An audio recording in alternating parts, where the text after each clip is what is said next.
नमस्कार. आज आपण मायनी येथे जसं की 10 KVA व्होल्टेज स्टेबलायझरचा डेमो द्यायला जाणार आहे.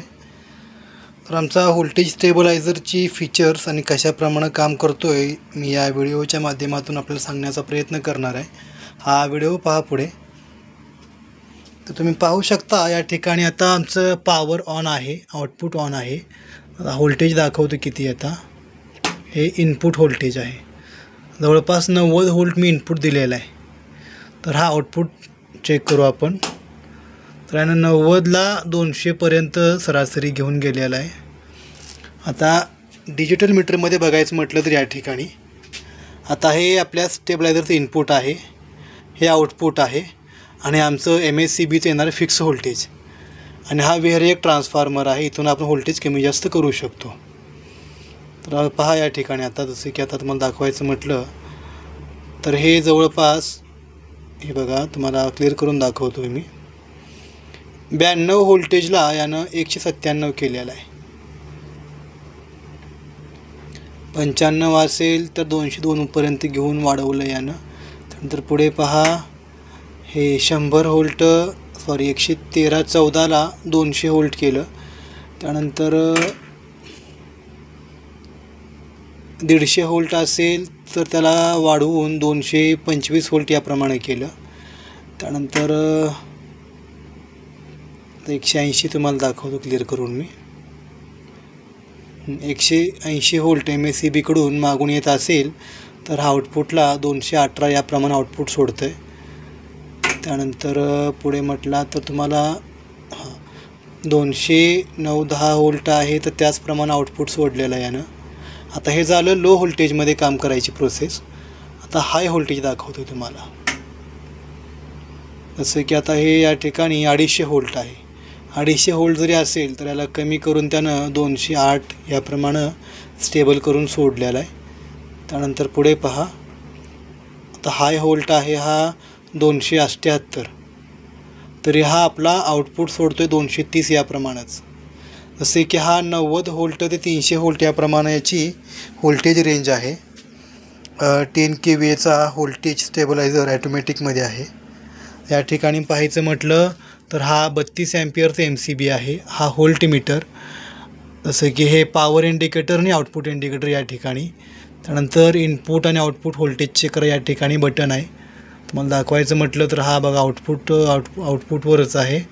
तर 240च्या आसपास आहे, 230-240 याप्रमाणे.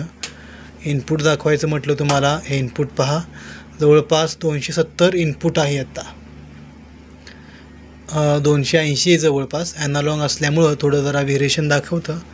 पण इथं वर बघितलं ना तुम्ही डिजिटलमध्ये 278 आमचं क्लिअर आउटपुट आहे, इनपुट आहे. तर त्याला आउटपुटला यानं 230 याप्रमाणे आउटपुट सोडलेलं आहे. जवळपास एक 35 ते 45 किलोपर्यंत त्याचं वजन येतं. आता ही स्टेबलायझरची बॅकसाईड तुम्ही पाहू शकता. या ठिकाणी लाईन चेंजर आहे. आता हे स्टेबलायझर मोडवर चालू आहे. जसं की मी चेंजर आता वर करतो वर. तर ज्याप्रमाणे इनपुट आहे त्याचप्रमाणे आउटपुटला सोडणार. जसे की स्टेबलायझरला काही प्रॉब्लेम वगैरे आला आणि तुम्हाला डायरेक्टली लाईन चालू पाहिजे असेल तर पाहू शकता या ठिकाणी इनपुटलाही किती आहे 278. त्याचप्रमाणे आउटपुटला आहे 278. हे कधी आहे आपण स्टेबलायझरला बायपास केला तर. आता मी त्याला नॉर्मल मोडला घेतो आहे. असं पाहू शकता तुम्ही आता. तर हे नॉर्मल मोड आपला जसं की स्टेबलायझरमधून सप्लाय आउटपुट होतो आहे तर 230 याप्रमाणे व्होल्टेज जसं की डाऊन करून आउटपुट सोडलेलं आहे यानं. आता हे ठीक आहे. प्रोटेक्शन मोड म्हटला तर आमचं 90 ते 300 याप्रमाणे व्होल्टेज रेंज आहे. तुमचं 290च्या प्लस व्होल्टेज जात असेल तर ते डायरेक्टली आउटपुटला कट ऑफ करून सिस्टम स्टँडबायला ठेवणार आणि तुमचं पुढं काय होम अप्लायन्सेस असतील, काही इक्विपमेंट असतील जळण्यापासून वाचणार. त्याचप्रमाणे तुमचं 100 व्होल्ट चार्ज जरी पण तुमचं इनपुट येत असेल लो व्होल्टेजमध्ये त्या कंडिशनला आपण काय होणार आहे 90 व्होल्टपेक्षाही कमी तुमचं इनपुट येत असेल त्या कंडिशनला आपण काय आहे हा स्टेबलायझर आउटपुटला कट करणार आहे आणि सिस्टम स्टँडबायला ठेवून तुमचं इक्विपमेंट जळण्यापासून किंवा स्टेबलायझरला प्रॉब्लेम येण्यापासून वाचवणार आहे. त्यानंतर तुम्ही MSCBची लाईन पाठीमागून आल्यावर जसं की 35 ते 40 सेकंद लाईनला होल्ड करून व्होल्टेज स्टेबल करून नंतरच आउटपुट सोडतं. त्यामुळे तुमच्या मशीनला किंवा पुढे होम अप्लायन्सेसला झटका बसून काही प्रॉब्लेम येणे असंही काही प्रॉब्लेम येत नाहीत. त्यामुळं पूर्णपणे आमचं मशीन तुमच्या ह्या कामासाठी प्रॉपर प्रोटेक्शन देण्याचं काम करत असते.